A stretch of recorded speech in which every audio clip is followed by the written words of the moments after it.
ماشاءاللہ وکیل صحابہ، مداح صحابہ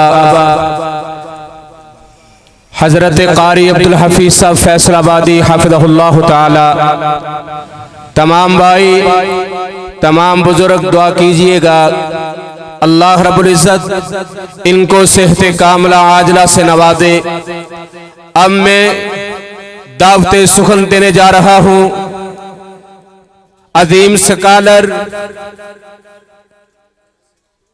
میرے مسلک کے ترجمان پروفیسر حافظ عبدالرزاق صاحب ساجد حافظہ اللہ تعالی، وہ آپ کے سامنے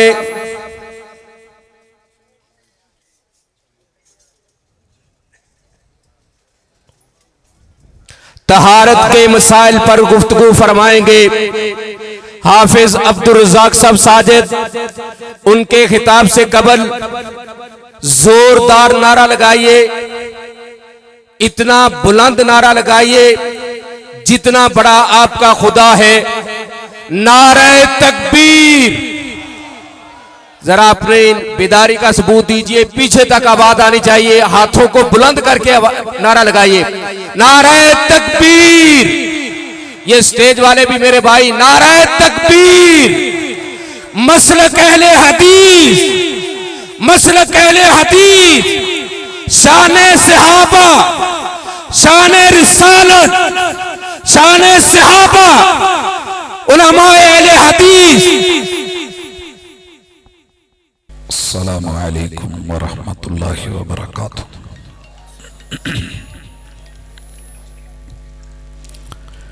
نحمدہ ونصلی علی رسولہ الکریم۔ اعوذ باللہ السمیع العلیم من الشیطان الرجیم۔ رب اشرح لی صدری ویسر لی امری واحلل عقدۃ من لسانی یفقہوا قولی۔ حاضرین مجلس، احباب گرامی،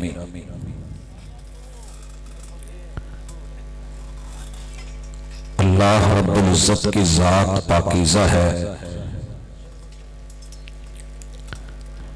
اور اسے پاکیزگی پسند ہے۔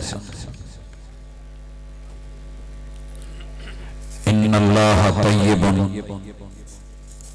لا یقبل الا طیبا۔ بندوں سے بھی وہی قبول کیا جائے گا جس میں عمدگی ہوگی، پاکیزگی ہوگی۔ جب کھانے کی باری آئی تو حکم دیا کہ کلوا حلالا طیبا، وہ کھانا ہے کہ جو حلال ہو اور پاکیزہ ہو۔ انبیاء علیہ السلام کو انسانوں کی تعلیم کے لیے، تربیت کے لیے بھیجا تو اس میں بھی پاکیزگی کا عنصر غالب رکھا۔ یعلمہم الکتاب والحکمہ، یہ صرف اس لیے تھا یتلو علیہم آیاتہ، یہ ذمہ داری اس لیے تھی کہ یزکیہم، قوم کو پاکیزہ کر دیا جائے۔ حضرات، طہارت اور پاکیزگی یہ اسلام کی خوبی اور عظمت کا نشان ہے۔ اسلام میں داخل ہونا ہے تو اپنی سوچ کو پاکیزہ کر لیجئے۔ الاسلام یجب ما قبلہ، یہ پاکیزہ سوچ اور فکر اور پاکیزہ دین میں آپ کی آمد جہالت کی ساری ادائیں